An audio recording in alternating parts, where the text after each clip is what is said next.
सबसे पहले हम आप लोगों का कृतज्ञता आपको बताना चाहते हैं कि हम बहुत कृतज्ञ हैं आपके कि आप लोग सुनने आते हैं। इसी बहाने हमको भी बहाना मिल जाता है कि हम तैयारी करें, तो हम भी थोड़ा लर्न कर लेते हैं। तो वी आर लर्निंग टुगेदर, दोनों इकट्ठे लर्न कर रहे हैं। ये नहीं कि हम आपको पढ़ा रहे हैं, आप भी लर्न कर रहे हो इंटरैक्शन से। तो पीछे जो श्लोक किए थे, एक दो श्लोक उनको फिर से लेते हैं। भगवान कहते हैं कर्मण्येवाधिकारस्ते माँ फलेषु कदाचन माँ कर्म फल हेतुर्भूर्मा संगोस्त्वा न कर्मणि। ये दो श्लोक, उसके बाद आता है योगस्था कुर कर्माणि संगम त्यक्त्वा धनंजय सिद्ध सिद्धियो समो भूत्वा समत्तम योग उच्यते। ये दो श्लोक बहुत ही इम्पोर्टेंट, तो थोड़ा सा इन पे फिर से लेते हैं।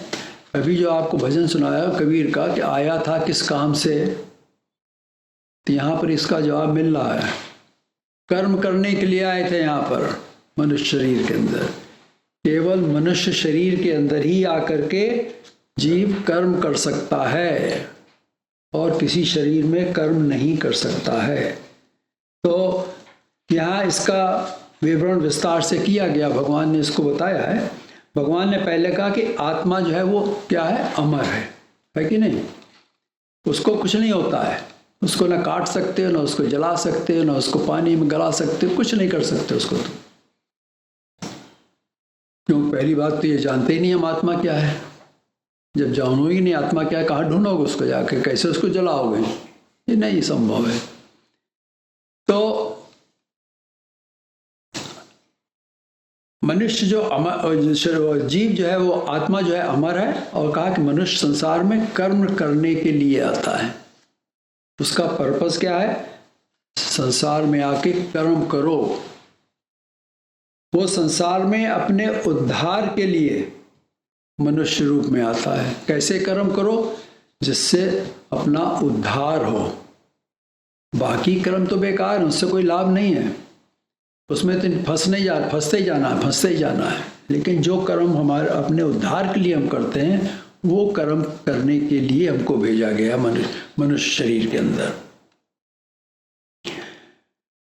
कर्म करना मनुष्य का क्या है, जन्म सिद्ध अधिकार है। कर्मण्येवाधिकारस्ते, ये तुम्हारा अधिकार है, ये तुमको करने का पूरी every right you have to perform करो। वो कर्म चाहे रजोगुणी हो, चाहे तमोगुणी हो, चाहे कैसा भी, तो वो करोगे ही, रुकोगे नहीं इसमें तुम। तो कर्म करना जो है मनुष्य का स्वभाव, उसका स्वरूप है। वो कर्म तो करेगा ही, ये नहीं कि नहीं करेगा, कुछ भी करेगा। जो भी कुछ करो वो कर्म है। किसी को बैड लुक देना वो भी कर्म है। किसी को देख के हंस देना वो भी कर्म है। किसी से प्रेम भाव से बात करना वो भी कर्म है। सब कर्म है। सोना उठना सब ये कर्म है। और यही उसके हाथ में है, मनुष्य के हाथ में, कि कर्म करे। उसके हाथ में ये नहीं है कि फल उसको क्या मिलेगा उससे। चाहे आप कितना भी फल के लेकर के पूजा पाठ करें, सब करेंगे, फल चाहिए हमको, वो चाहिए, कोई ज़रूरी नहीं मिलने वाला वो। तो जो मिलना है वही मिलेगा, जो होना है वही होगा, नो मैटर क्या आप जो भी कुछ कर लो। ये प्रकृति ऐसा है, ऐसी है चीज़। तो यहाँ भगवान कहते हैं कि मनुष्य को कर्म, यहाँ कर्म क्या है, ये क्या कर्म करने के लिए आए हैं, अपना उद्धार करने के लिए। वो क्या हुआ, उसको कहेंगे शुद्ध कर्म या प्योर कर्म करना है। तो प्योर कर्म करने का अधिकार है हमको। विकर्म मत करो। विकर्म क्या है, विपरीत कर्म, रिएक्शन। जब कोई काम हम करते हैं इन रिएक्शन टू समथिंग एल्स, वो गलत है। रिएक्ट मत करो, एक्ट करो, उसका अधिकार है। प्योर एक्शन करो। विकर्म वही करता है जिसका मन द्वंद्वों में फंसा रहता है। मन के अंदर क्या है? द्वंद्व है। कैसे द्वंद्व है? द्वंद्व जानते हैं? Pair of opposites. अच्छा बुरा लगना। अगर आपको कोई चीज़ अच्छी लगी तो कहेंगे बड़ा अच्छा लग रहा हमको। एयर कंडीशनिंग, बड़ा ठंडक लग रही है, अच्छा मौसम है, अच्छा मौसम बाहर तो अच्छा लग रहा। बहुत भीषण गर्मी पड़ रही है, किसी ने कुछ गाली दे दी हमको तो बुरा लगता है कि नहीं लगता है? तो ये अच्छा लगना बुरा लगना ये द्वंद्व है, ये पेयर ऑफ ऑपोजिट्स। ये दोनों साथ साथ चलते हैं। हर चीज़ में अच्छाई के संग बुराई भी होती है, बुराई के संग अच्छाई भी होती है। तभी तो अगर ना हो तो बुरे से बुरे का उद्धार कैसे होगा? होता है कि नहीं होता है? क्यों? उसके अंदर कुछ अच्छाई है। परमात्मा उसकी उस अच्छाई को लेकर के उसको ऊपर उठाता है, नहीं तो नीचे चलता चला जाएगा, इटर्नल हेल में जाएगा, फिर तो नित्य नरकों में चला जाएगा। द्वंद्व में क्या होता है? जब डुअलिटी, जब ये द्वंद्व है मन के अंदर होता है कि ये करें या वो करें, उसमें क्या होता है कि क्लैरिटी नहीं होती, स्पष्टता नहीं होती है।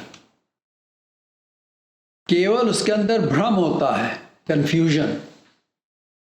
मन के अंदर अगर मन के ऊपर छोड़ दो सब चीज तो यू विल बी कंफ्यूज्ड। क्या करें भाई? फिर लोगों से पूछने जाते हैं ये सही है कि वो सही है, किताब पढ़ेंगे, ये करेंगे वो करेंगे, है कि नहीं? क्योंकि द्वंद्व जो है वो काम कर रहे हैं मन के अंदर, वो क्या कर रहे हैं? हमको कंफ्यूज कर रहे हैं, भ्रम में डाल रहे हैं। ऐसे मन को ये ज्ञान नहीं होता है। जिसका मन के अंदर ये भ्रम हो जाता है तो वो तो कहेगा ईश्वर है भी कि नहीं है, उस पर क्वेश्चन करने लगेगा वो तो। समझ रहे हैं आप? तो उसको ज्ञान नहीं हो सकता है। शुद्ध कर्म जो है, जो प्योर एक्शन है, वो वर्तमान की स्थिति में ही हो सकता है, पास्ट के स्थिति में नहीं हो सकता है। पास्ट नॉलेज के बेसिस पे नहीं कर सकते हैं आप। वो वर्तमान की स्थिति में ही होता है। जो सामने दिखाई दे रहा है उसको जब हम जानेंगे क्या क्या है, एग्जैक्टली क्या है, तब हम उसके ऊपर काम कर सकते हैं। और उसमें वर्ण नहीं होता है, उसमें कोई चॉइस नहीं होती है। जो शुद्ध कर्म है, प्योर एक्शन, उसमें कोई चॉइस नहीं होती है। उसके अंदर बस जो है वही है, और जो कुछ जाना हुआ है, that is which is known, उसका भी कोई महत्व नहीं है। शुद्ध कर्म के अंदर कोई इंपॉर्टेंस नहीं उसके अंदर, क्योंकि वो तो भूत है, वो पास्ट है, वो प्रेजेंट में थोड़ा ही है। और पास्ट का कोई यूज नहीं है प्रेजेंट में, वो तो चला गया। तो शुद्ध कर्म हमने जो जाना है और उसको छोड़कर वर्तमान में करना है।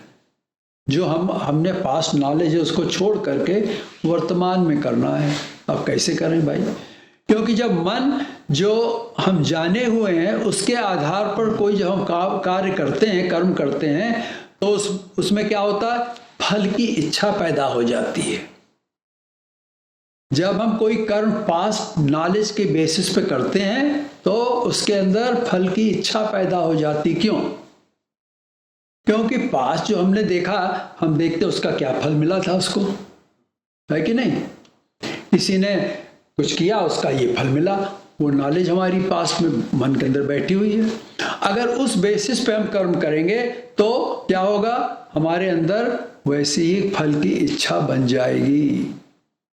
जब प्रेजेंट में करोगे तो ऐसा नहीं होगा, लेकिन जो पास्ट इंफॉर्मेशन के बेसिस पे जब हम कर्म करेंगे तो फल की इच्छा आ जाएगी। और शुद्ध कर्म वो है जो फल की इच्छा क्या है? एनी मोटिव, उसके बिना मोटिव को लेकर के किया जाता, वो शुद्ध कर्म है। वो कहते हैं फल की इच्छा मत करो। उसको कैसे समझें? मोटिवलेस कर्म करो। इसके अंदर हमारा कोई सेल्फिश मोटिव नहीं है उसमें, बस हम कर रहे हैं काम क्योंकि ये हमारा कर्म है।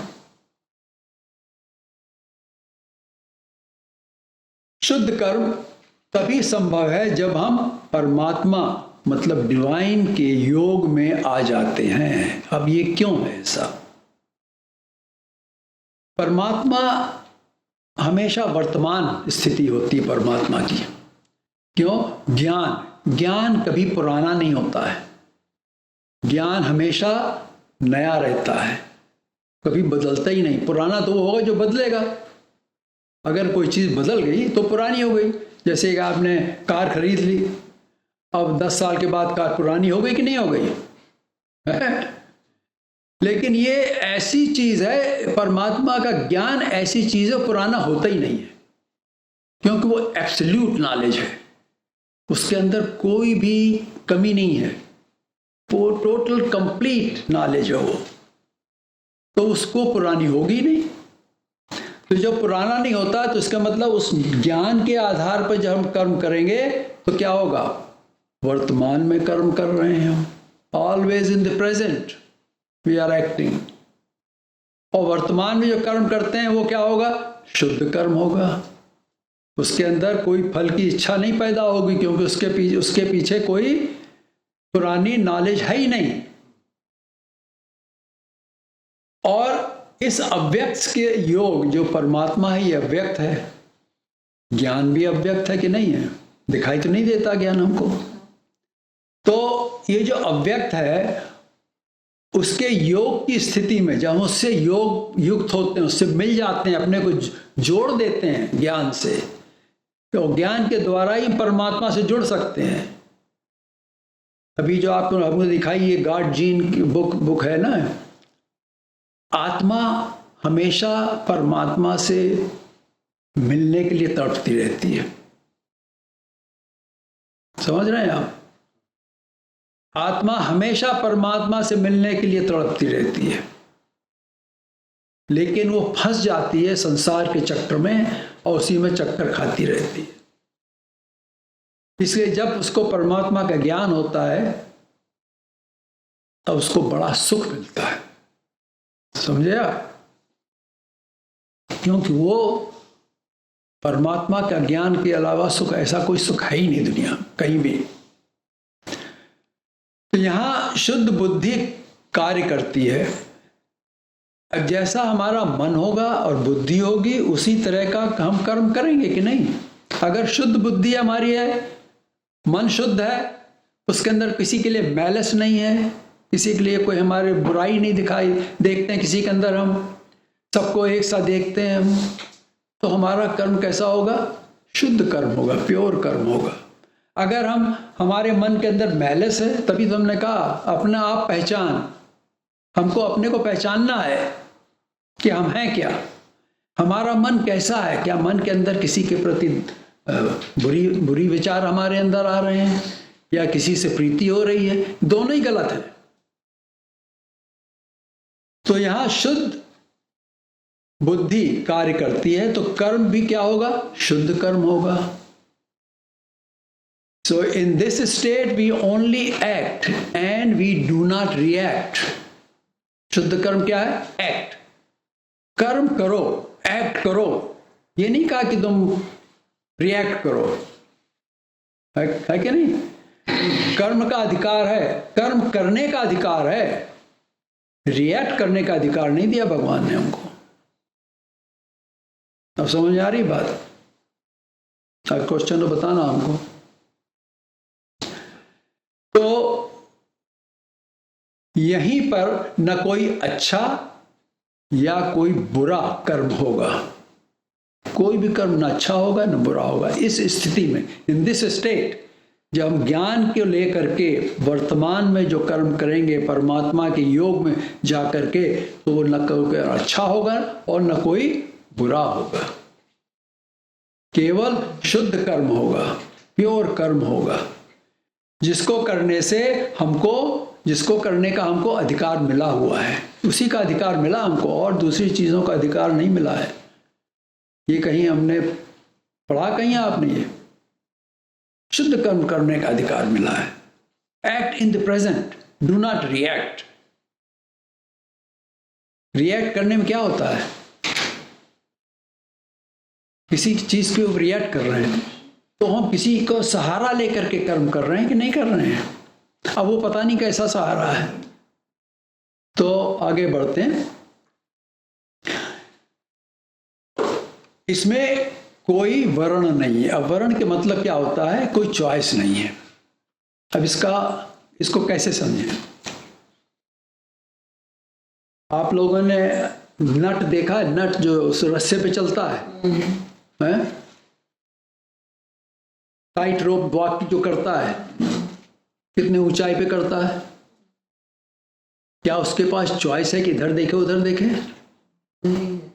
वो सीधा देखता है बिल्कुल अपने लक्ष्य को। अगर इधर उधर देखेगा तो वो गिर जाएगा।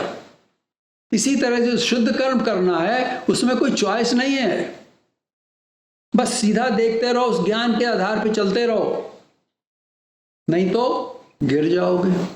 इसको कहते हैं पतित हो गया। ये पतित की अवस्था हो जाती जब मनुष्य जो है वो इधर उधर दुनिया भर देख करके कुछ करने लगता है तो अपने को गर्त में डालता है, पतित हो जाता है वो। जब वो ज्ञान की स्थिति सीधा देख रहा है, बिल्कुल हमको वहीं जाना है, वो परमात्मा हमारा लक्ष्य है, हम उसको देख रहे हैं, हमको ज्ञान मिला कि ऐसे वहाँ जाना है हमको, और उसको हम फॉलो कर रहे हैं और कुछ नहीं फॉलो कर रहे हैं, तभी हम ठीक स्थान पे पहुँचेंगे, तभी हमारा कल्याण होगा। इसमें कोई चॉइस नहीं है। जब कर्म ऐसे होता है तो वो कर्म जो है पूर्ण रूप से एब्सोल्युटली ठीक, परफेक्ट होता है कर्म। उसमें कुछ भी इम्परफेक्शन नहीं होता है, बुरे की तुलना में नहीं होता है, वो अपने में ही परफेक्ट होता है, किसी के कंपैरिजन में परफेक्ट नहीं होता है। समझ रहे हैं आप? कि किसी से कंपेयर करके हम कहेंगे ये उससे अच्छा है, ये नहीं है। वो अपने में ही परफेक्ट है, एब्सोल्यूट है वो। यहाँ एक और महत्वपूर्ण बात है, वो है कि परमात्मा का योग केवल परमात्मा से ही मिलता है और किसी से नहीं मिलता है। उसमें कोई मिडिल मैन नहीं आता है। कोई निमित्त तो बना देगा परमात्मा, किसी को निमित्त बना करके दे देगा, उसको चाहे ज्ञान हो चाहे ना हो, लेकिन वो ज्ञान दे देगा किसी के थ्रू। लेकिन वो आएगा केवल उस परमात्मा से ही, क्योंकि ज्ञान उसी के पास है और किसी के पास नहीं है, उसका ज्ञान है अपना। ये स्थिति है, इसको कहते हैं बोध की स्थिति। हमको बोध हो गया कि हाँ ये परमात्मा है और हम क्या हैं? हम जीव हैं। अपना आप पहचान, अपने को पहचानो, हम क्या हैं? हम जीव हैं। और कहाँ जाना है? वो परमात्मा हमारा जो परम धाम है वहाँ जाना है, वो हमारा है और कोई है ही नहीं। इधर जैसे नट के उसके टाइट रोप वाकर की एग्जाम्पल हमने आपको दी, इधर उधर देखोगे तो गए काम से, फिर चक्कर में पड़ गए, 84 लाख के चक्कर में पड़ जाओगे फिर। तो कर्म करना मनुष्य का अधिकार है, लेकिन कर्म को कैसे पूरा करना है और कैसे फल लेना है, ये मनुष्य के अधिकार के क्षेत्र में नहीं है। It is not in the area of human being. इसका एक उदाहरण हमने आपको दिया था, जैसे आम के पेड़ का लास्ट टाइम। तो इसको हम फिर आगे बढ़ जाते हैं।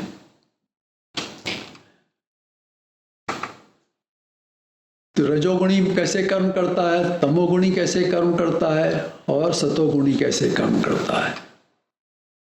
भगवान कहते हैं कि कर्मणि, जब कर्म चल रहा है,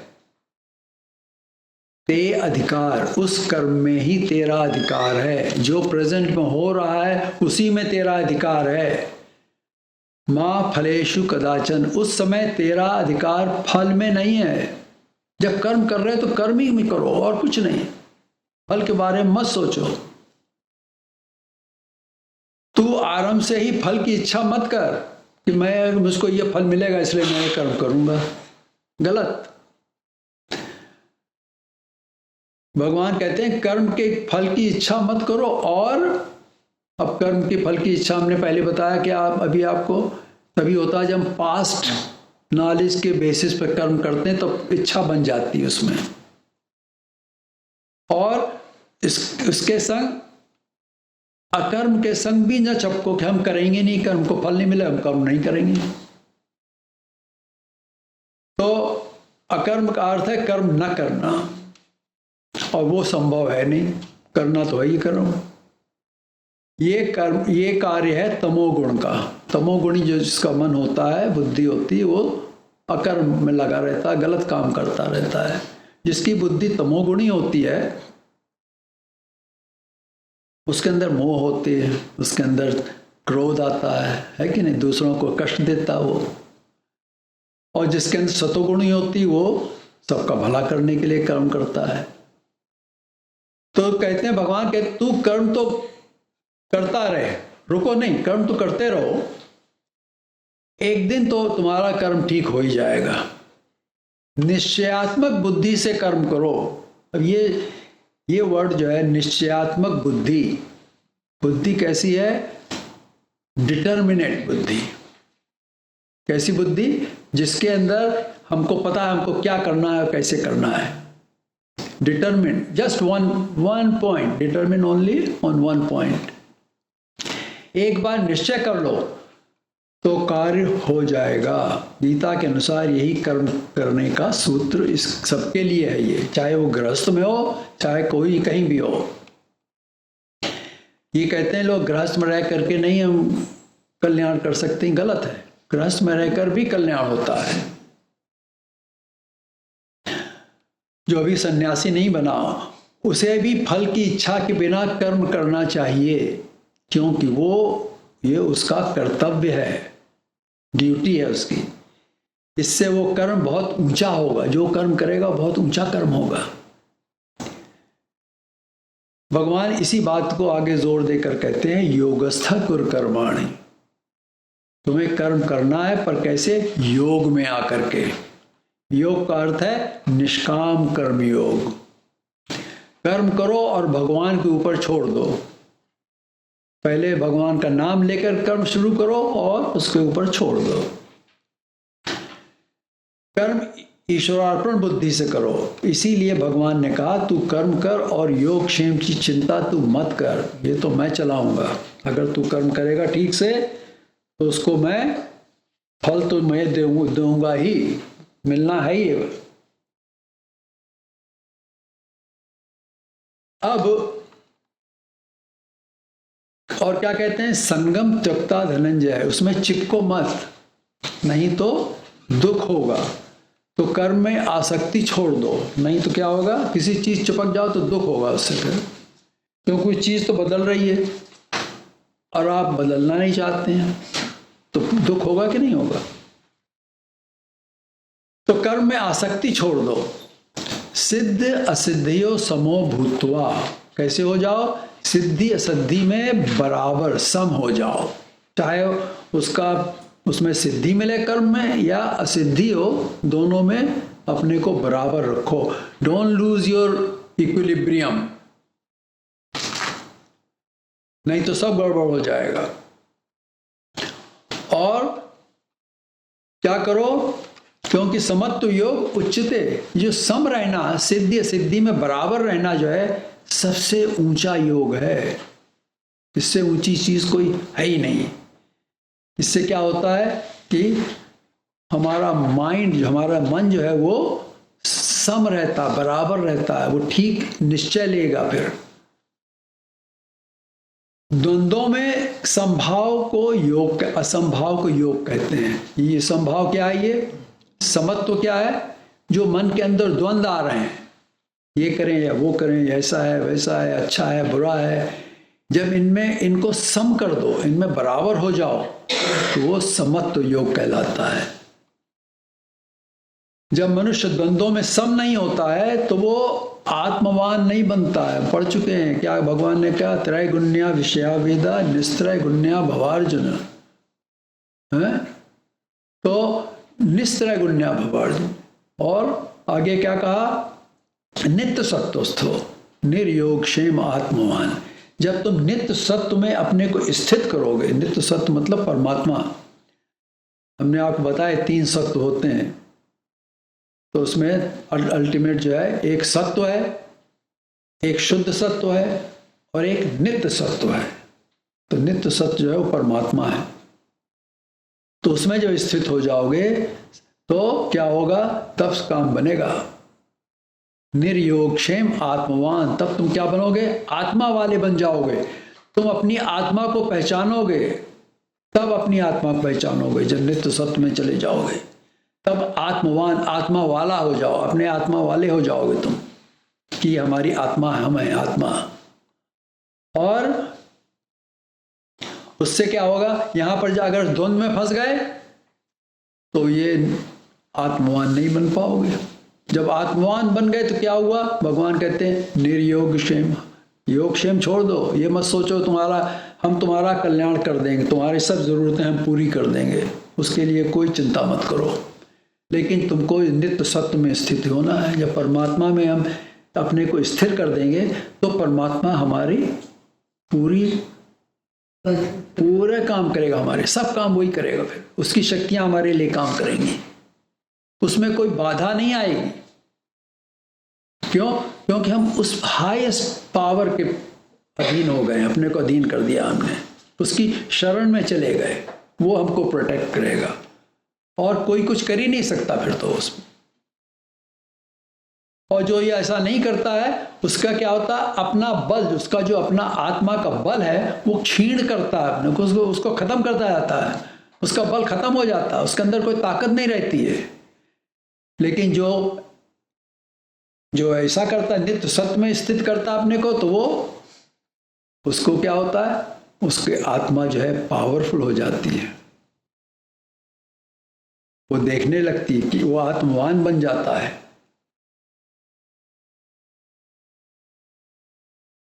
तो भगवान कहते हैं योगस्थ कुर कर्माणि, कर्म करो लेकिन निष्काम कर्म योग में रहकर। इसका दूसरा अर्थ है सम या समत्व योग। अब यहां पर थोड़ा सा समझने की बात है, आपको ध्यान दीजिएगा। ऋषि पतंजलि ने योग दर्शन में कहा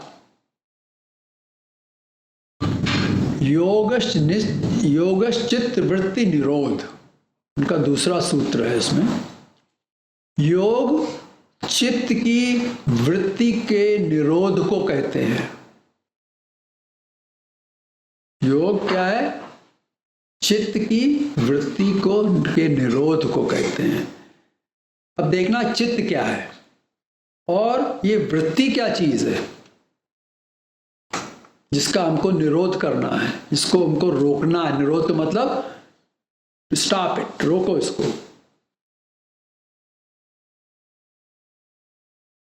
हम सभी के अंदर एक यंत्र चलता है, मशीनरी है हमारे अंदर, है अव्यक्त, दिखाई नहीं देती है, वो देवताओं की मशीनरी चलती है।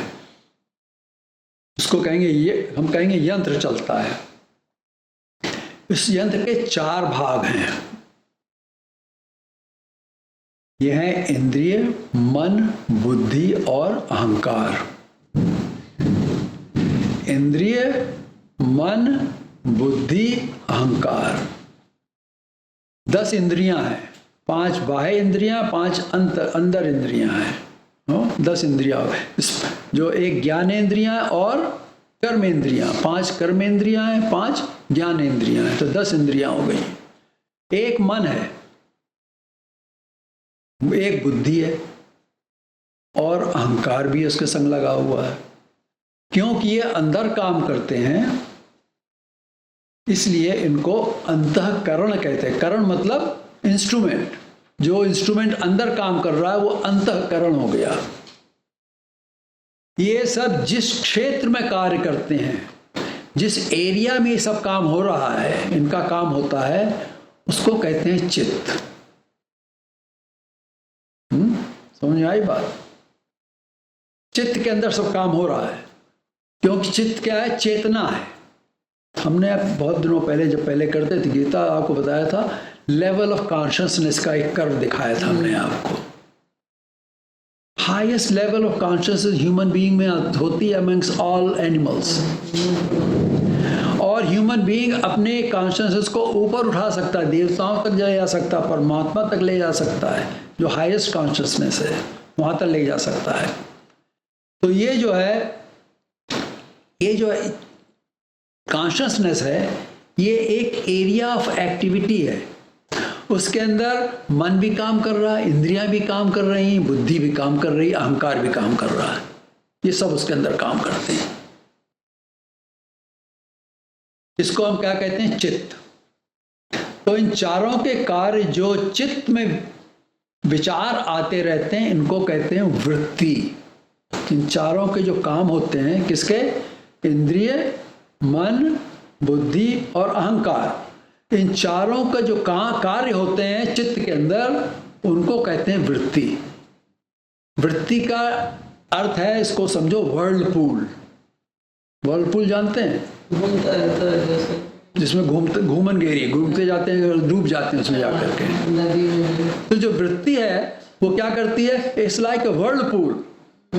जैसे पानी के अंदर वर्लपूल है, नदी के अंदर चले गए तो अंदर गए, नीचे गए, बिल्कुल डूब गए। तो प्रश्न उठता है कि चित्त की वृत्तियों का निरोध, रिस्ट्रेंट ऑफ मेंटल ऑपरेशंस, आवश्यक क्यों है? पतंजलि ने ऐसा क्यों कहा? अब एक बात याद रखना कि अंतःकरण के जो 3 पार्ट हैं, उनमें कोई इंटेलिजेंस नहीं, बुद्धिमत्ता नहीं है। ये है मन, चित्त और अहंकार। इन तीनों के अंदर कोई इंटेलिजेंस नहीं है, कोई बुद्धिमत्ता नहीं है। बुद्धिमत्ता तो जीव के साथ है, क्योंकि जीव को ज्ञान मिलता है, तो जीव की बुद्धि में ज्ञान होता है। तो बुद्धिमत्ता जो इंटेलिजेंस है वो जीव के साथ लगी हुई है। तो जब इनका संबंध जीव के साथ होता है, कि इनका इंद्रिय, मन और अहंकार, जब इनका संबंध जीव के साथ होता है, तब वो हमको बुद्धिमान लगने लगते हैं। जैसी बुद्धि उसी तरह से वो लगने लगते हैं। मन वैसे ही लगेगा, चित्त और इंद्रियां भी वैसी लगेंगी और अहंकार भी वैसे ही होगा। इसको थोड़ा आगे ले चलते हैं। ज्ञान तो जीव को ही दिया जाता है कि नहीं? क्योंकि उद्धार जीव का ही करना है। ज्ञान का प्रभाव जीव की बुद्धि पर पड़ता है। जब ज्ञान होता है तो उसकी बुद्धि शुद्ध हो जाती है, क्योंकि ज्ञान क्या है? ज्ञानानि दग्ध कर्माणि।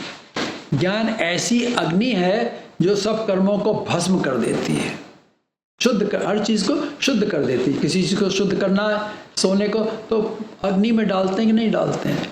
लोहे को भी अग्नि में गला करके उसको शुद्ध कर, उसको मोल्ड करते हैं कि नहीं? तो ज्ञान ऐसी अग्नि है, एक चिंगारी भी अगर उसकी लग गई तो सब कर्मों को भस्म कर देगी। जो सूखी लकड़ी है वो जल्दी जल जाएगी, जो गीली हो देर लगेगी, लेकिन जल सब जाएगा। तभी ज्ञान योग को बुद्धि योग भी कहा गया है। ज्ञान योग और बुद्धि योग एक ही चीज है, क्योंकि ज्ञान बुद्धि में को ही होता है। जीव को बुद्धि के थ्रू ज्ञान होता है। इसलिए ज्ञानी पुरुष के मन, चित्त और अहंकार, ये जो इसके उपकरण हैं, उनमें उसको ज्ञान की झलक दिखाई देती है। उसके जो ज्ञान है उसकी झलक दिखाई देती है। चित्त क्या है? Mind stuff. उसकी वृत्तियां, उसकी जो लहरें हैं, वेव्स एंड रिपल्स जो उसमें आते हैं, वर्लपूल जो है,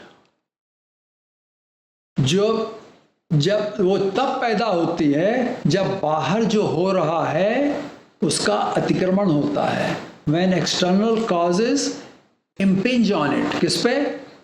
मन, इंद्रिय, मन और अहंकार पे जब बाहर का जो एनवायरनमेंट इम्पिंज करता है, उसको प्रभावित करता है। हमने कुछ देखा है, तो देखना क्या हुआ? इंद्रियों ने, आंखों ने देखा कुछ, तो उसका प्रभाव पड़ा कि नहीं पड़ा? तो उसका जो प्रभाव पड़ता है उससे क्या होता है? उससे ये वेव्स बनती है, रिपल्स पैदा होते हैं चित्त के अंदर। हमारे चित्त मतलब माइंड स्तर की वृत्तियां जो हैं वो हमारा संसार, हम उसी में ही रहते हैं। जो चित्त के अंदर वृत्तियां आ रही हैं, हर एक मनुष्य उसी में ही जीवित रहता है, उसी में रहता है, उसका वही संसार है कि नहीं? जो हमने देखा, हमको अच्छा लगा, बुरा लगा, यही हमारा संसार हो गया कि नहीं हो गया। हमने देखा इसके पास ये, हमको खरीदना, हम भी ले आए जा करके, वही हमारा संसार है। बच्चे हैं, सब है, उनको सबको देख रेख करना, यही हमारा संसार हो गया। ये सब चित्त की वृत्तियां जो हैं, यही हमारा संसार है। हम इसी में फंसे रहते हैं। इन बातों को समझने के लिए एक उदाहरण लेते हैं, एग्जाम्पल लेते हैं। हम कहें कि चित्त एक झील, एक लेक है, बड़ी लेक है चित्त, क्योंकि इस एरिया ऑफ एक्टिविटी है कि नहीं। और उस पर जो लहरें आती हैं वो वृत्तियां हैं। अगर उस लेक का पानी अगर मैला है, गंदा है, पोल्यूटेड है, तो क्या होगा? हम उसके बॉटम को नहीं देख पाएंगे कि देख पाएंगे? और जब झील का पानी स्वच्छ होगा और उस पर कोई लहर नहीं होगी, अगर उस पर लहरें भी आ रही हैं हवा से, तब भी हम नीचे नहीं देख पाएंगे, बॉटम तक देख सकते हैं। हम उन लहरों को ही गिनते रहेंगे, उनमें रिफ्लेक्शन होगा, उसमें जो उसके कारण हम नीचे बॉटम तक देख ही नहीं सकते हैं, क्योंकि पानी स्थिर नहीं है। इस उदाहरण में झील क्या है? हमारा चित्त है, और लहरें जो हैं वो क्या है? हमारी वृत्ति हैं, और उसकी जो बॉटम है वो हमारा ट्रू सेल्फ है, आत्मा है। तो जब तक हमारे इस चित्त के अंदर ये वृत्तियां आती जाएंगी, लहरें आती जाएंगी, तब तक हम उस चित्त का बॉटम नहीं देख पाएंगे जहां हमारी आत्मा बैठी हुई है। तो समझ रहे हैं आप? इसलिए ऋषि पतंजलि ने कहा चित्त वृत्ति निरोध, उस वही योग है। जब हम अपने को समझेंगे तभी हम परमात्मा को ही समझ पाएंगे। हमारा मन त्रिगुणात्मक है, इसकी 3 स्थितियां होती हैं। पहली स्थिति है अंधकार। स्थिति कैसी? अंधकार में, फिल्ड विद डार्कनेस, इसको कहते हैं तामसी मन। ये किसका होता है? ये जानवरों का और मूर्खों का मन होता है। जो जानवर हैं, मूर्ख हैं, उनका मन है कैसा होता है? तमोगुणी होता है, तामसी होता है। दूसरी स्थिति मन की है राजस। इसमें मुख्य ध्येय जो होता है वो है भोग ऐश्वर्य।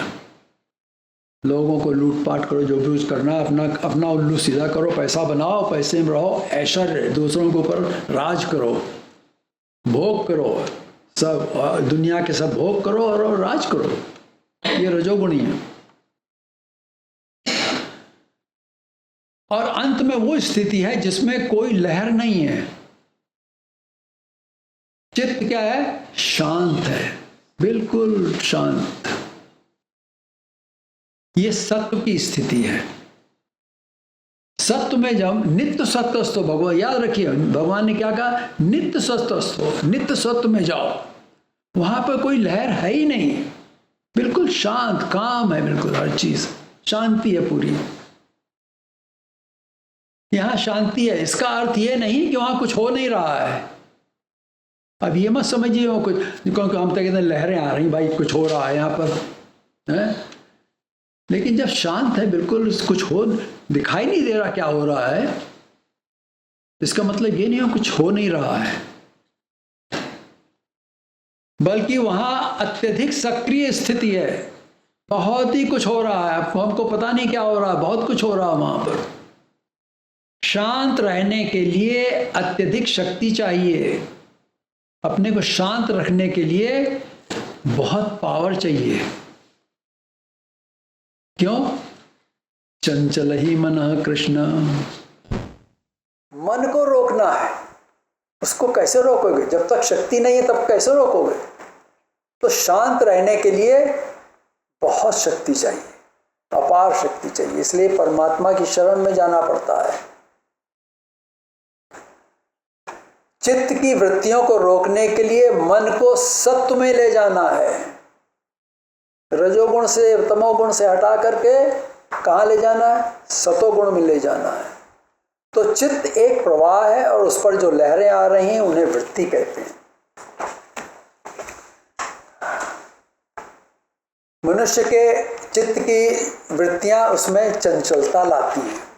वृत्ति दो प्रकार की होती हैं, एक शुभ अच्छे विचार और दूसरी अशुभ बुरे विचार। देखिए यहाँ भी द्वंद्व आ गया कि नहीं आ गया? पेयर ऑफ ऑपोजिट्स, शुभ विचार और अशुभ विचार। योग दोनों विचार में दोनों विचारों को रोकना है। जब योग में जाएंगे तो दोनों रुक जाएंगे, ना शुद्ध आएंगे ना अशुद्ध आएंगे। इस प्रकार मनुष्य सिद्ध और असिद्ध दोनों में बराबर रहेगा। इस समत्व योग में स्थित होकर द्वंद्वों से अलग होकर कर्म करो। तो एक अर्थ है कि योग में आकर, और दूसरा अर्थ है कि निष्काम कर्म योग में आकर कर्म करो। कर्म करो क्योंकि कर्म किए बिना मनुष्य क्षण भी नहीं रह सकता है, परंतु कर्म को योग में आकर के करो। योगस्थ कुर कर्माणि, आसक्ति छोड़कर। संगम त्यक्त्वा धनंजय। अर्जुन आसक्ति छोड़ दे तू।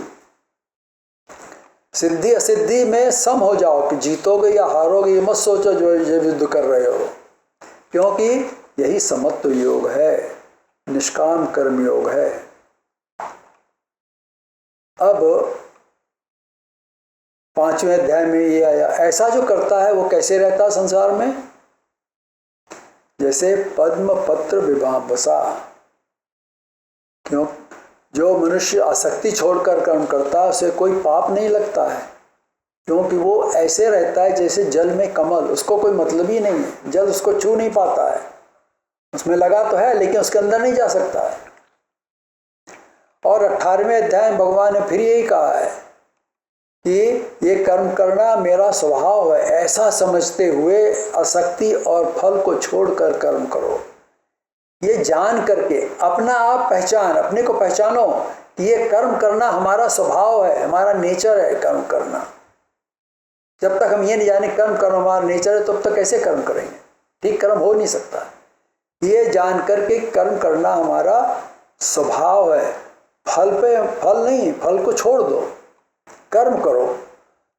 सात्विक मनुष्य का कर्म ऐसा ही होता है कि उसको अपने स्वभाव के हिसाब से कर्म करता है। भगवान इसी बात को अब आगे बढ़ाते हैं, कहते हैं 49 श्लोक।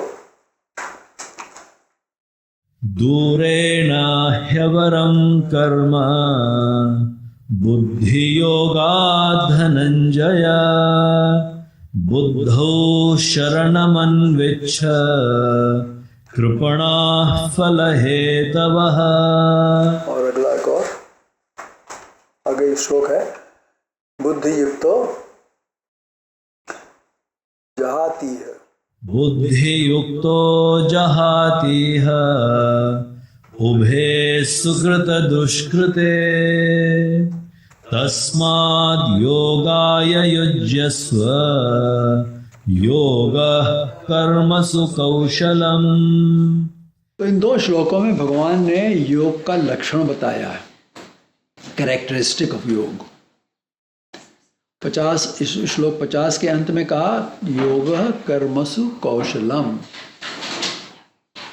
अब ये कौशलम, कुशलता क्या है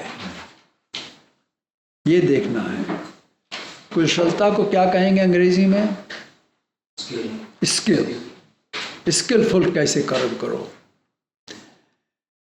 तो जब हिंदुओं में यज्ञोपवीत होता है तो उसके अंत में गुरु उपदेश देता है, मातृदेव भव, पितृदेव भव, आचार्य देव भव, और अंत में कहता है कुशलाम न प्रमादित्वम, कि कुशल बातों में प्रमाद मत करना। जो कुशलता है उसमें प्रमाद मत करना, लापरवाही मत करना। प्रमाद का मतलब लापरवाही, क्यों? प्रमाद से मनुष्य पतित हो जाता है, गिर जाता है। लापरवाही जो करता है तो काम उसका ठीक नहीं होता है।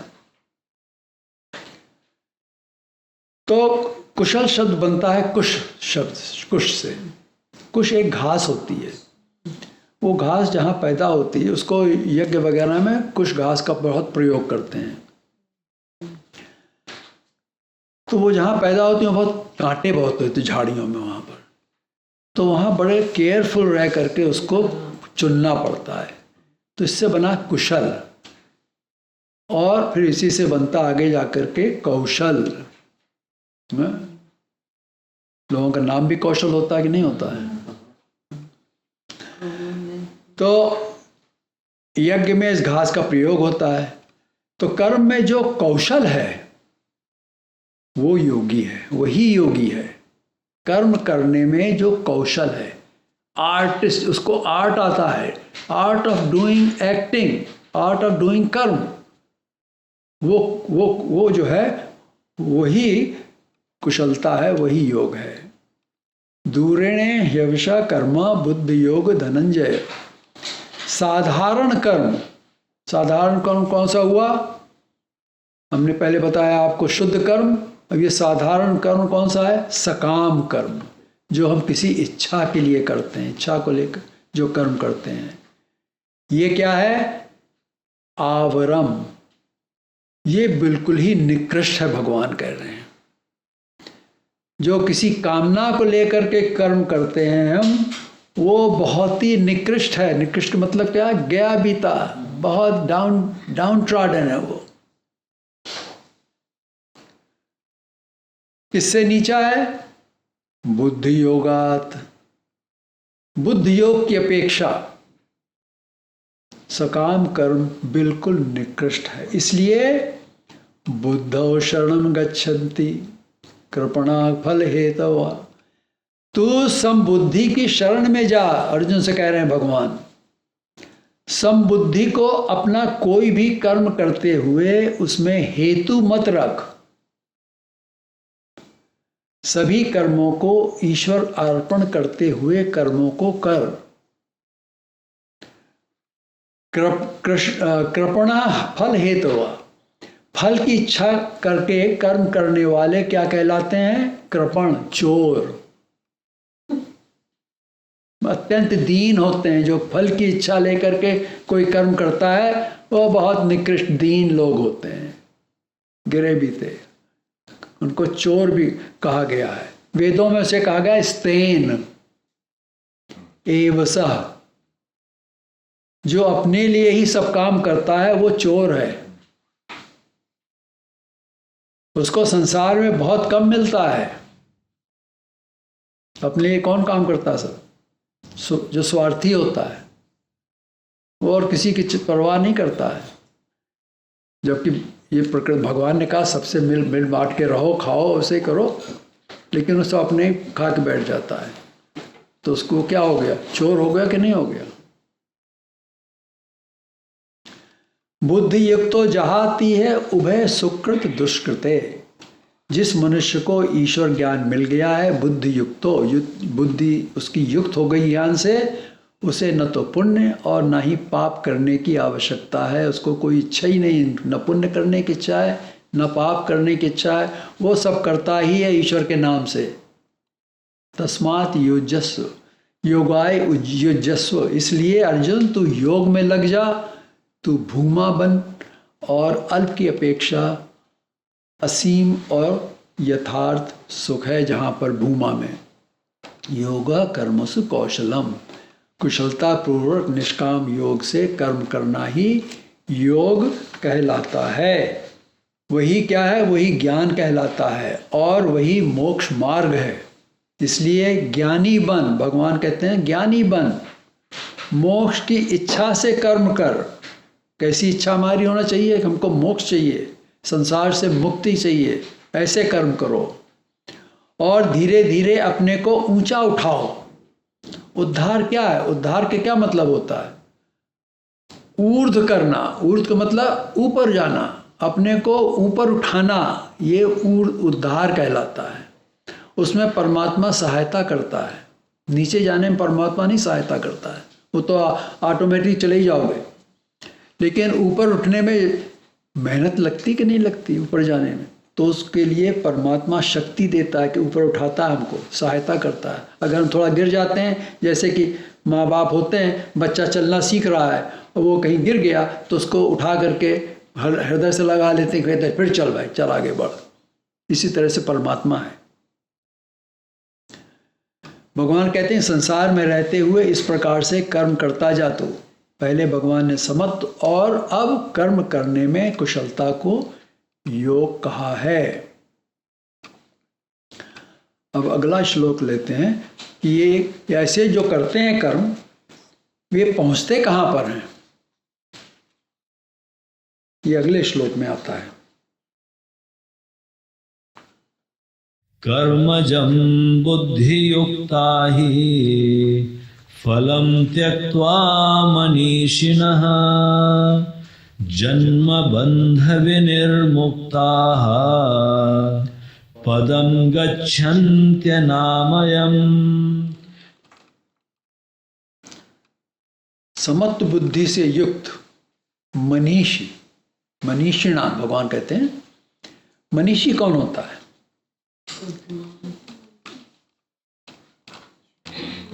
मनीषी जो है, मन स ईश,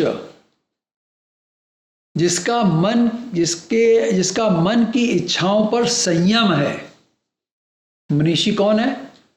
नाम भी रखते हैं मनीष। मनीषी वो है जिसको अपने मन की इच्छाओं पर कंट्रोल है। इसमें और शब्द आते हैं ऋषि, मुनि, यति, सिद्धि, गोसावी। इन सब के अलग अलग अर्थ हैं। ऋषि जिसे वेद की ऋचाएं दिखाई देती हैं उसको ऋषि बोलते हैं। वो संसार में रह करके भी अगर वो प्रैक्टिस करता है, अपना साधन करता है, तो साधना करता है, तो उसको वेदों की ऋचाएं दिखाई दे सकती हैं, तो वो ऋषि कहलाता है। मुनि, मौनम इत मुनि, जो मौन रहता है। अब ये कौन है? जो जंगलों में जा कर के साधना करते हैं, वहाँ कोई बात करने वाला तो है ही नहीं, है कि नहीं? तो ऑटोमेटिकली मौन धारण कर लेते हैं मुनि बन गए। संसार में रहते हुए बड़ा मुश्किल है मौन धारण करना।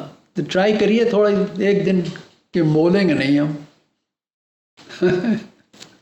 बड़ा मुश्किल है। कुछ लोग ऐसी साधना करते हैं मौन रहने की, एक दिन, हफ्ते में एक दिन मौन रहेंगे। और यति कौन है? यति वो मनुष्य है जो ईश्वर प्राप्ति के प्रति यत्न कर रहा है। He is trying to get to परमात्मा, वो यति है।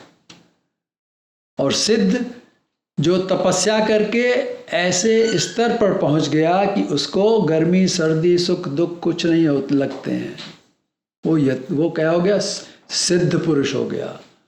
और गोसावी वो है जिसकी इंद्रियां, गो कहते हैं इंद्रियों को, जो इंद्रियों का स्वामी है वो गोसावी कहलाता है। तो मनीषी जो है अर्थात ज्ञानी जन क्या करते हैं? भगवान कहते हैं वो कर्मों से उत्पन्न हुए फलों का त्याग कर देते हैं। कर्म किया, कुछ फल मिला, त्याग कर दिया, पहले ही से त्याग कर दिया। उन्होंने पहले ही से ईश्वरार्पण कर दिया, भगवान तुम ले जाओ, अर्थात उनको ईश्वरार्पण कर देते हैं। ये मनुष्य जन्म के बंधन में नहीं पड़ते हैं, जन्म मरण के बंधन में नहीं आते हैं, क्योंकि ये तभी होगा जब उनकी इच्छाएं होंगी।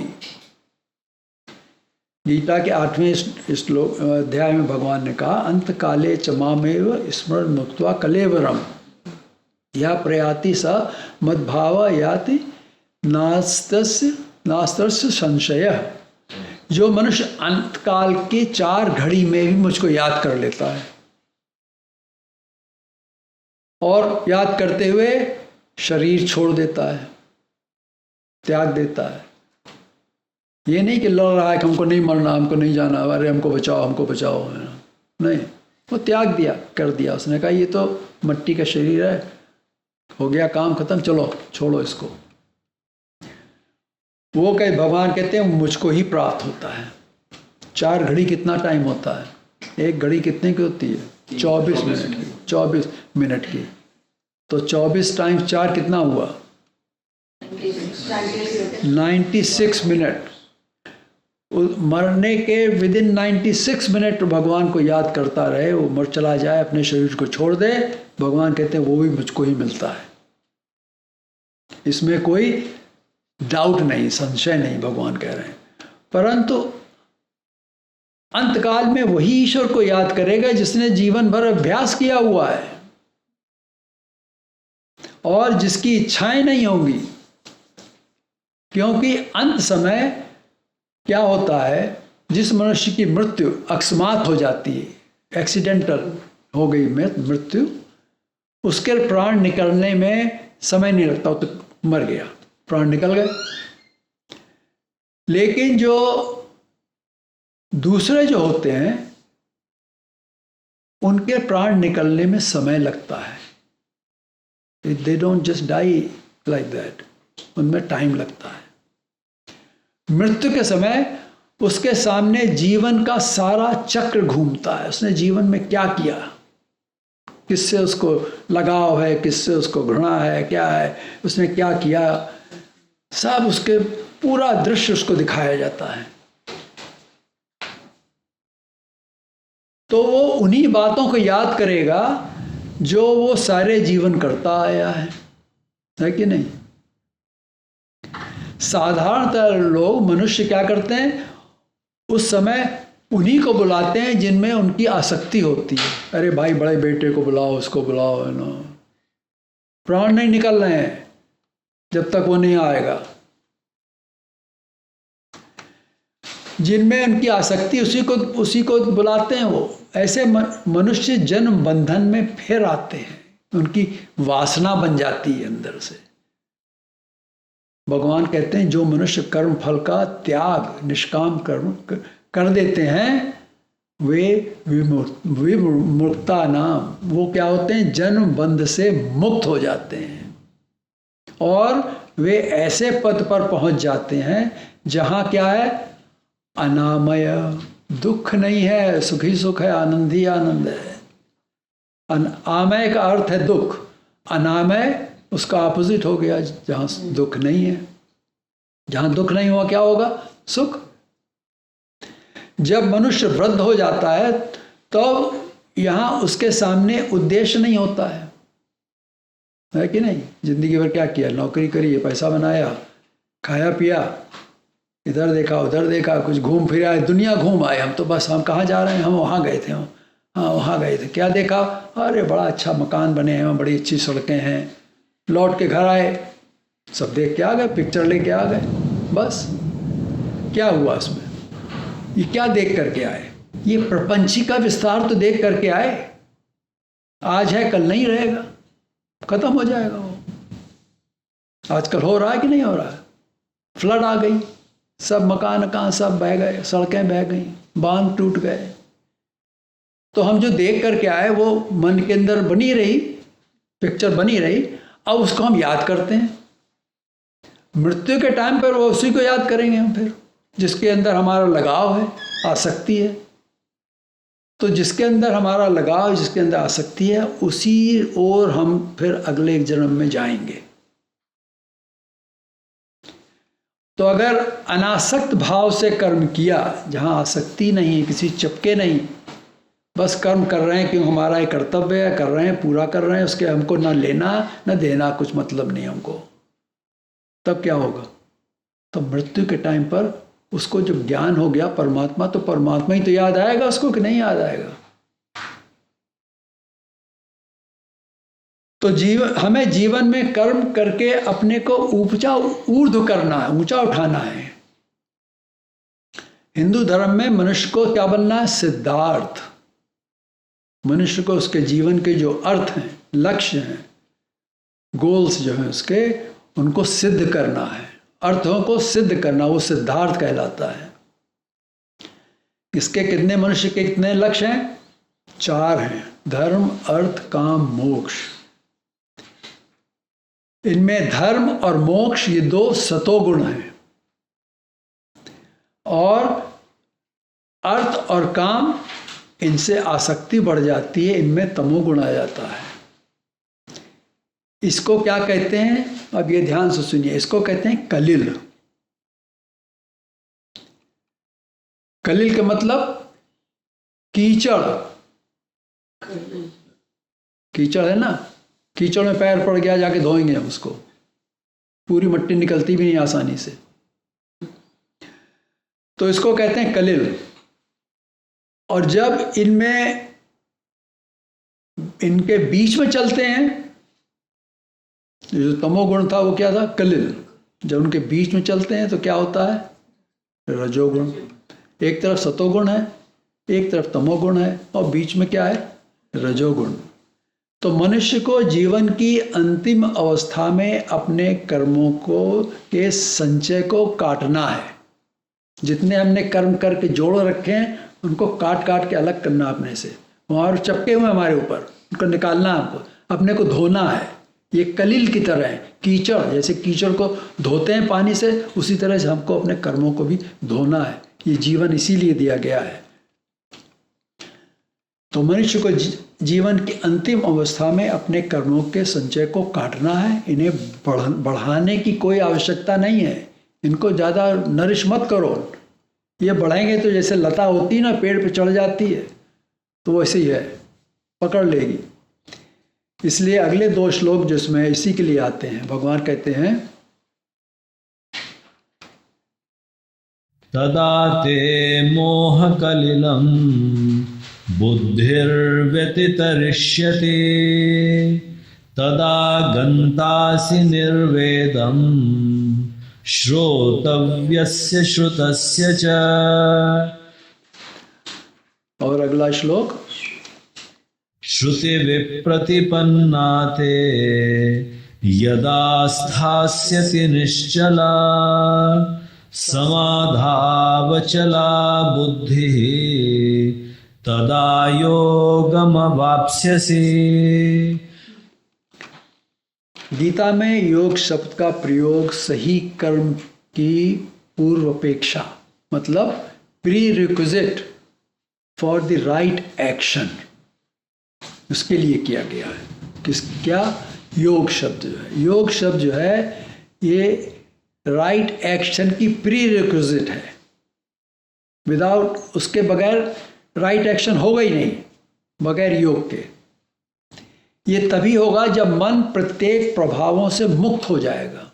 जितने भी अभी आप बताए ना, चित्त के अंदर मन ये सब काम कर रहे हैं, तो इसके ऊपर बाहर से जो इंफॉर्मेशन आती है उसको प्रभावित करती है, मन को उसके ऊपर इफेक्ट करती है, मन का स्थिति चेंज कर देती है।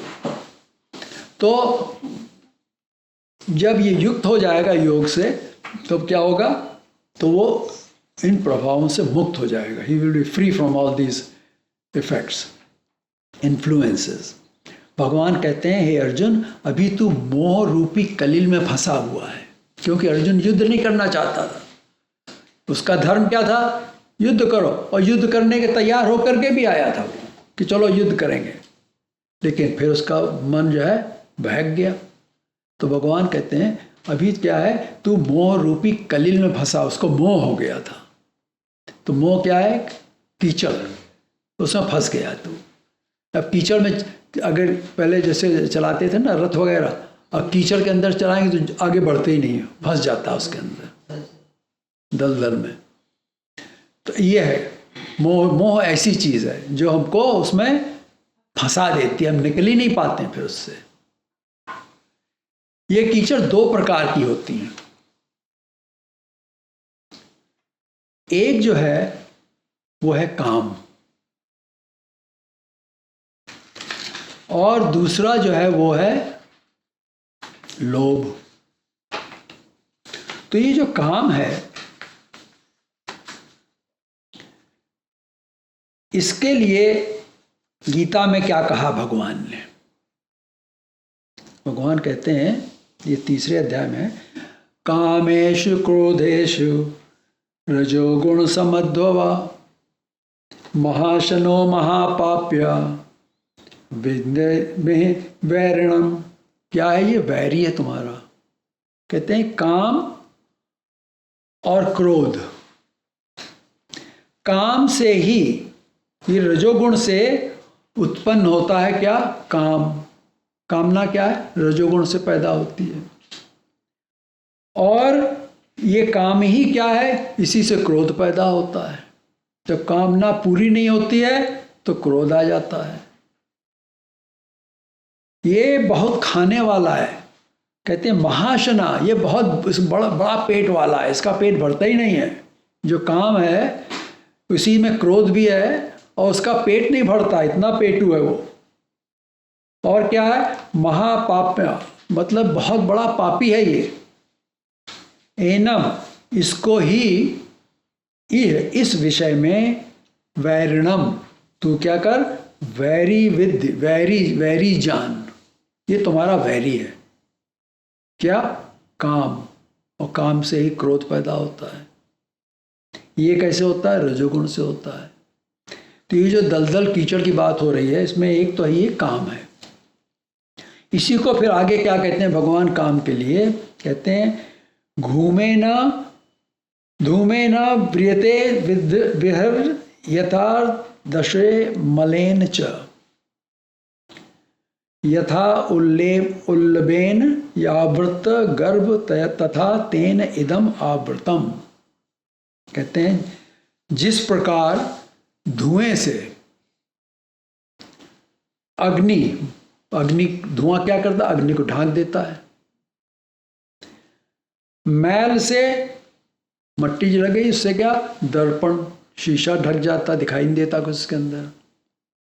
और जिस प्रकार जेर होता है, जैसे जो फीटस होता है उसके चारों तरफ एक झिल्ली होती है, हिप्नोटिक सैक, उससे जो है गर्भ ढका रहता है, उसको हाइड करता है।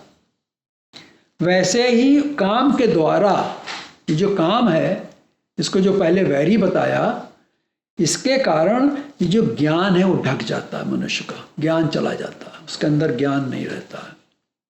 इसलिए क्या है? वैरी है। और फिर कहते हैं आवृतम ज्ञान में तेन ज्ञानिनो नित्य वैरिणा काम रूपेण कौन्तेय दुष्पूरेण न लेन चा।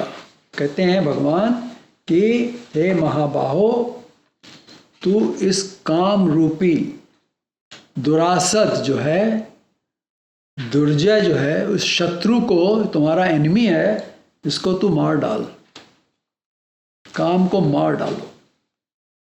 क्योंकि अगर काम को नहीं मारा तो काम से ये जो कलिल है, कीचड़ है, ये उसमें तुम फंसते जाओगे, निकलना बड़ा ही कठिन होगा। और जो एक और श्लोक है, बुद्धि युक्तो विशुद्ध आत्मा विजित आत्मा जितेंद्रिय सर्वभूतात्म भूतात्मा कुर्वन्नपि न लिप्यते। कहते हैं कि जिसका मन, अभी मन की बात हो रही थी कि नहीं, जिसका मन अपने वश में है, विजित आत्मा, इसने अपने मन, आत्मा मतलब मन को के ऊपर विजय प्राप्त कर ली है। जितेंद्रिय, उसकी जो उसने इंद्रियों पर भी कंट्रोल कर रखा है। जब मन पे कंट्रोल होगा तो क्या हुआ? इंद्रियां उसके वश में होती हैं, इंद्रियां भी कंट्रोल हो गया। वो क्या है? विशुद्ध आत्मा, वो विशुद्ध अंतःकरण वाला, उसका जो अंतःकरण है, मन बुद्धि चित्त ये सब अहंकार ये सब हैं, ये क्या है? ये विशुद्ध हो गए। और सर्वभूतात्म भूतात्मा, वो कैसा होता है? सभी प्राणियों का आत्मरूप परमात्मा उसका आत्मा बन जाता है। समझ रहे हैं? उसका आत्मा क्या बन जाता है? परमात्मा उसकी आत्मा बन जाती है। मतलब उसका मन परमात्मा में लग गया, उसने अपना मन परमात्मा को दे दिया। यहाँ आत्मा मन है, तो भगवान कहते हैं मन मना भव मद भक्त, तो अपना मन मुझको दे दे तू। तो ये ऐसे करता है। और योग युक्त कर्म योगी कुर्वन, कुछ भी करे संसार के अंदर, और उसको क्या होता है? अभी न लिप्यते, उसको कोई भी लेप नहीं लगते कर्मों के, कोई उसको कुछ भी उसको कष्ट नहीं होगा। जब उसने अपने मन को, अपने जो मन रूपी आत्मा है, इसको जब उसने परमात्मा से जोड़ दिया, तब उसका कोई कुछ बाल बांका नहीं कर सकता है। जाको राखे साइया मार सके ना कोई, बाल न बांका कर सके जो जग बैरी होए। तो ये कलिल की बात हो रही थी। तो भगवान कहते हैं कि जब तेरी बुद्धि मोह रूपी दलदल को पूरी तरह से लांघ जाएगी, उस समय तुझे सुने हुए, जो तुमने ज्ञान सुन रखा है, इधर उधर का ज्ञान सुना है तुमने, और सुनने के विषय के संबंध में वैराग्य, निर्वेद वैराग्य हो जाए, उदासीनता हो जाएगी।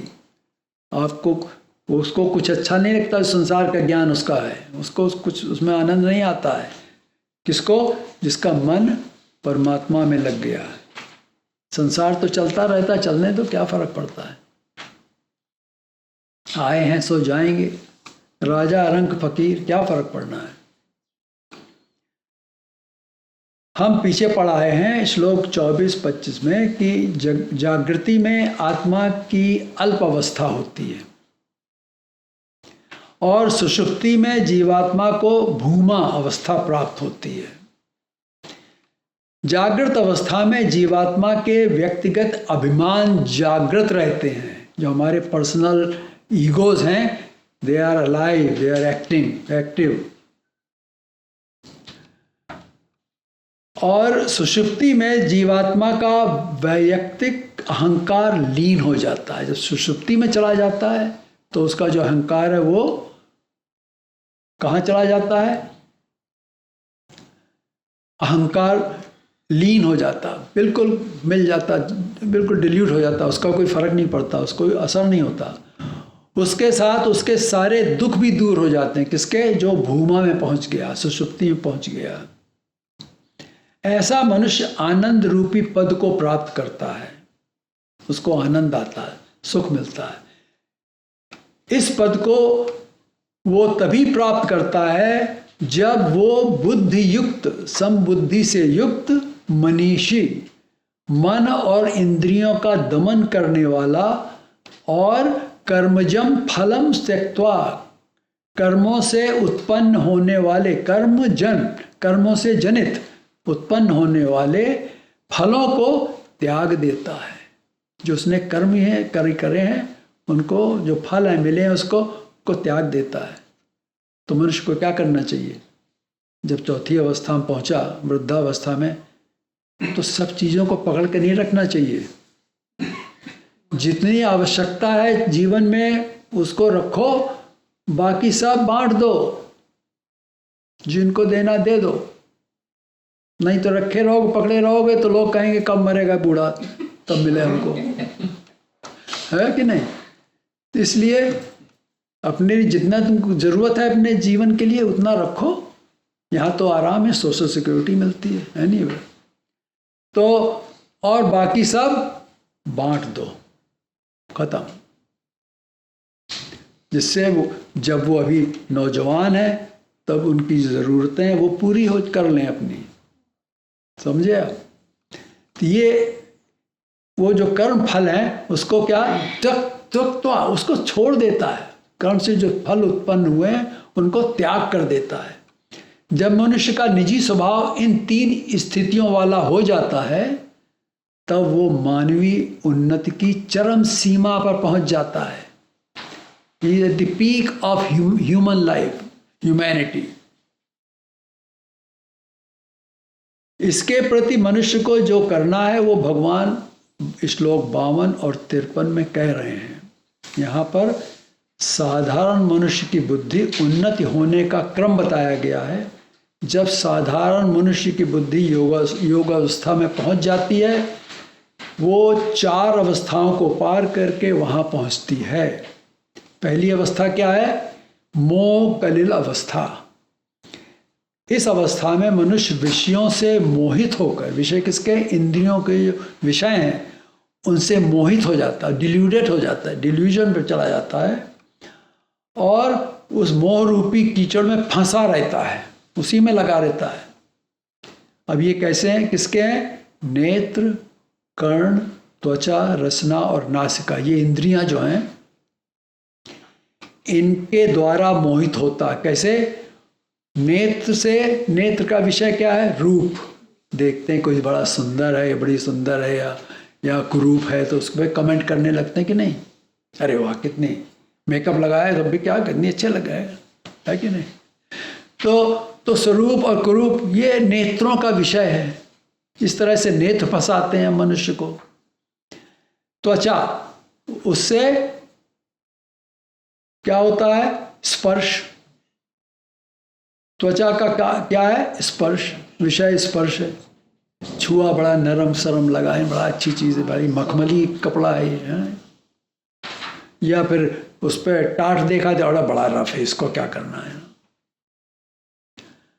कर्ण, कान जो है उनका विषय है शब्द, सुनाई देना। अब सुनाई देना बड़ी बुरी बात है कि नहीं? सब कुछ सुनाई दे जाता तो कोई कुछ कह रहा है, सुन रहे हैं क्या कह रहा है भैया ना। तो वो भी, उससे भी क्या होता है? मोह पैदा होता है, डिल्यूजन पैदा होता है मन के अंदर, मन की स्थिति नीचे जाती है। रस, रसना जो है उससे रस स्वाद लेते हैं। और नासिका जो नाक है, ये जो घ्राण इंद्रिय है, उससे सूंघते हैं। बड़ा अच्छी महक आ रही है तो आज क्या है, क्या कलोन लगाया, क्या बढ़िया है ना, सब करते हैं। या बदबू आ रही कहीं पर तो उस पर कमेंट करने लगते हैं। तो ये सब जो है, इससे क्या होता है? ये अपने को मलिन करना है, ये मलिन होता है और उसे परतंत्रता में दुख भोगना पड़ता है। उसके भोग और उसके साथ दुख बढ़ते जाते हैं। जब वो इनसे तंग आ जाता है, एक दिन तंग आ जाएगा, करते करते एक दिन, बहुत जरूरी है तंग, सभी आते हैं तंग। तब वो किसी सतोगुणी व्यक्ति से प्रेरित होकर इस मोह जाल से दूर होने का प्रयत्न करने का निश्चय ले लेता है। अब उसकी अकल आ गई, वो लाइट ऑन हो गई कि भाई ये तो बड़ा गलत बात है, इसमें तो फंसे रहेंगे हम, कब तक क्या करेंगे।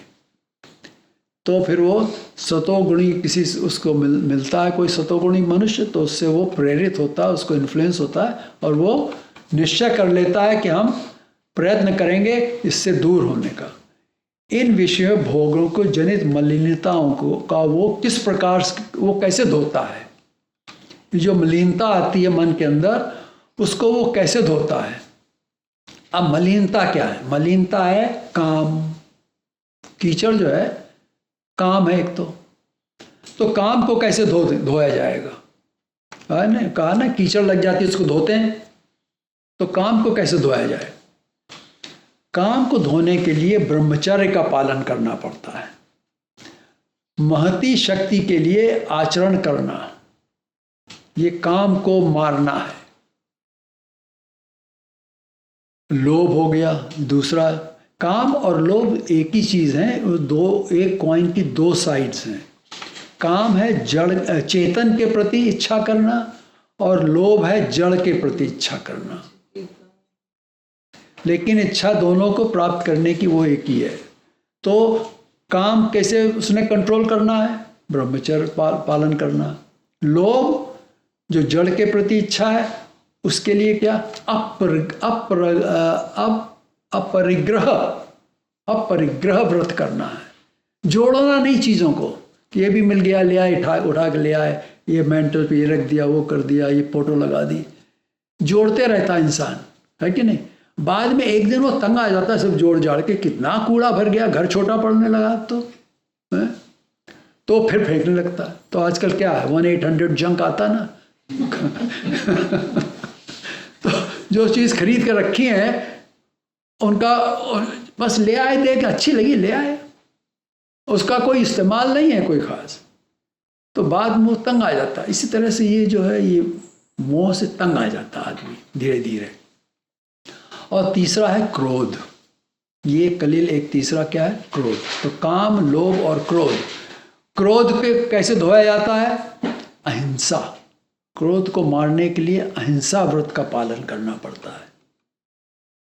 तो इनके साथ साथ उसे सत्य पालन, शरीर, मन, वाणी की शुद्धता बढ़ाना, अपने आचरण से दूसरों को सुखी करना, शारीरिक तप करना, टाइम से सोना, टाइम से उठना शारीरिक तप है कि नहीं? एक्सरसाइज करना, और परमेश्वर भक्ति करना लास्ट में है, लेकिन ये सबसे इंपॉर्टेंट है।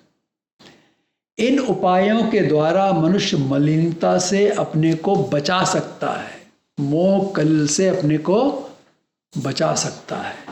जब मनुष्य की मलिनता दूर हो जाती है, वो दूसरी अवस्था को प्राप्त होता है। ये है समबुद्धि युक्तत्व, कि उसके अंदर ऐसा मनुष्य मनीषी जिसके मन की इच्छाओं पर संयम हो जाता है। जब ये मलिनता चली जाएगी तब हम उस स्थिति पहुंचेंगे कि हम मन के इच्छाओं पर हम उनको रोक सकें। ऐसा होकर कर्म जनित, कर्म से पैदा हुए फलों को वो त्यागता है फिर, है कि नहीं? और निर्वेद को प्राप्त होता है। वो हर चीज़ के लिए इंडिफरेंट हो जाता है, निर्वेद हो जाता है। उसको कहता है ये सब है, ठीक है, अच्छा है, तुम रखो, हमको नहीं चाहिए। तो श्लोक 52 में 2 शब्द हैं, श्रोतव्य, जो बात हम सुनना चाहते हैं, और श्रुत, जो बात हम सुन चुके हैं। जब इन दोनों से मनुष्य को निर्वेद हो जाता, मतलब इनडिफरेंस हो जाता है, उनके लिए क्या? इनडिफरेंट। जब दोनों को छोड़ दोगे तब परमात्मा की शरण में जाकर ज्ञान के अधिकारी बनोगे। समझ में आ रही बात? जरा मुश्किल है समझना। जब इन दोनों को छोड़ दोगे तब जाकर के ज्ञान के अधिकारी, क्योंकि दूसरी चीज़ें और जो दूसरा ज्ञान है वो बेकार है, वो आत्मा की शुद्धि के लिए बिल्कुल बेकार है। जब तक परमात्मा का ज्ञान नहीं तब तक सब बेकार है। तब ज्ञान पाकर तुम्हारी बुद्धि परमात्मा में स्थिर हो जाएगी और तभी तुमको निष्काम कर्म योग मिलेगा। अब यहाँ पर आकर हम रुक जाते हैं कि उसके बाद विषय जो है, जब स्थित प्रज्ञ पुरुष के लक्षण के बारे में आता है तो वो अगली बार शुरू करेंगे। तो ये जो मनुष्य जो यहाँ तक पहुँच गया है वो क्या बन गया? स्थित प्रज्ञ बन गया। उसकी बुद्धि स्थिर हो गई, परमात्मा में स्थिर हो गई, स्थित प्रज्ञ हो गया वो। और उसके क्या लक्षण है वो अर्जुन पूछता है, वो अगली बार करेंगे। जय श्री कृष्ण।